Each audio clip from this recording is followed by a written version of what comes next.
ஒரு நூல் நிலையம் திறக்கப்படும் பொழுது எனது சிறைச்சாலைகள் மூடப்படுகின்றன என்றார் விவகாரம். மகாத்மா காந்தி அடைந்தோம் அவர்களிடம் ஒரு சமயம் ஒரு செய்தியாளர்களிடம் ஒரு கோடி கிடைத்தால் என்ன செய்வது என்று கேட்கிறோம். நிச்சயமாக உலகம் குறிப்பேன் என்றார். அத்துணை சிறப்பு வாய்ந்த புத்தகங்கள் மழை புரிந்து என்னை தலைநிமிரச் செய்கின்றேன் என்ற வரிகள் கேட்ட இந்த புத்தகத்தை ஆவுடன் எதிர்பார்த்த திருச்சி மாவட்ட புத்தக கண்காட்சி ஆரவாரமாக அற்புதமாக நடந்து கொண்டிருக்கிறது. விதவிதமான ஸ்டால்கள், புத்தகத்தின் கடலில் பார்த்தாலும் புத்தகத்தின் புதியலாக இருக்கிறது. கலை, கல்வி, கலாச்சாரம், அரசியல், ஞானம் இன்று பலதரப்பட்ட ஞானத்தின் ஒரு புதியலாக இந்த இடம் காட்சி தருகின்றது. நீங்கள் எதை நோக்கி வருகின்றோம் அது நிச்சயமாக இந்த இடத்தில் கண்டடைவீர்கள் என்ற நம்பிக்கை இருக்கின்றது.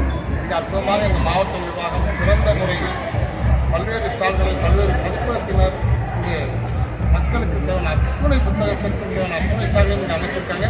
நிச்சயமாக கண்டிப்பாக சென்ற வருடத்தை விட இந்த வருடம் திருச்சியின் புத்தக கண்காட்சி மாபெரும் வெற்றியடையும் என்பது துளியளவும் சந்தேகமில்லை.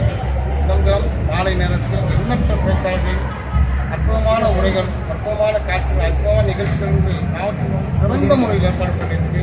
மிக சிறந்த ஆளுமைகளால் நிர்வகிக்கப்படுகின்ற மிக சிறந்த ஒரு நம்ம தமிழ் பேராளர்களால் இங்கே நிர்வகிக்கப்படுகின்ற இந்த தமிழ் புத்தக கண்காட்சி கண்டிப்பாக திருச்சி மக்கள் எல்லோரும் மிஸ் பண்ணாமல் வாங்க. உங்களுடைய அறிவுக்கும் உங்களுடைய தேடலுக்கும் நிச்சயமாக இந்த ஒரு விடைகளும் இது ஒரு புதியலும் காத்துக் கொண்டிருக்கிறது. வரீங்க, வாங்க, புத்தகத்தை வாங்க, திருச்சி கண்காட்சியை பெருமைப்படுத்துங்க. நம்ம திருச்சி, நமது பெருமை, நமது புத்தக கண்காட்சி.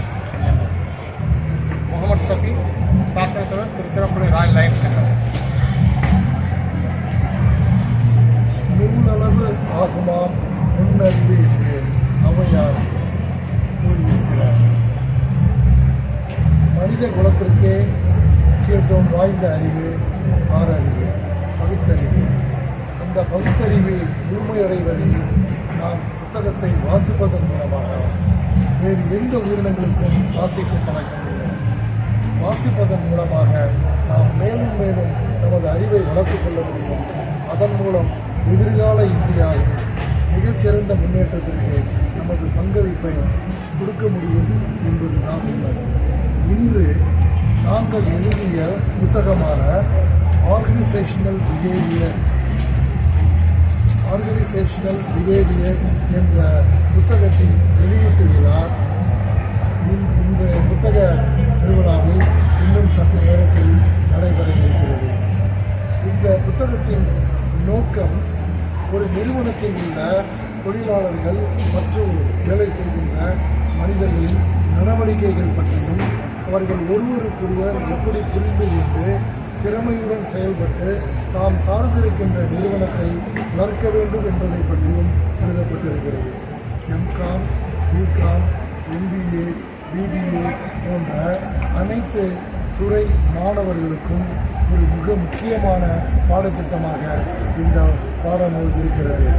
இந்த பாடத்தை ஒரு 6 மாத காலமாக முயற்சி செய்து எழுதி முடித்து நம்முடைய திருச்சி ராயல் லைன்ஸ் கிளப் சங்கத்தின் சார்பாக அவருடைய சாசன தலைவர் அவர்களின் சார்பாக இன்று இந்த புத்தக வெளியீடு நடைபெற இருக்கிறது. நான் முனைவர் பாலமுருகன், பெரியார் அரசு கலை மற்றும் அறிவியல் கல்லூரி திருச்சி. என்னுடன் இணைந்து இந்த புத்தகத்தை எழுதியவர் முனைவர் நல்லின் கோகிலா. அவர் கோழிக்கிராஸ் கல்லூரியின் உதவி பேராசிரியராக இருக்கிறார்.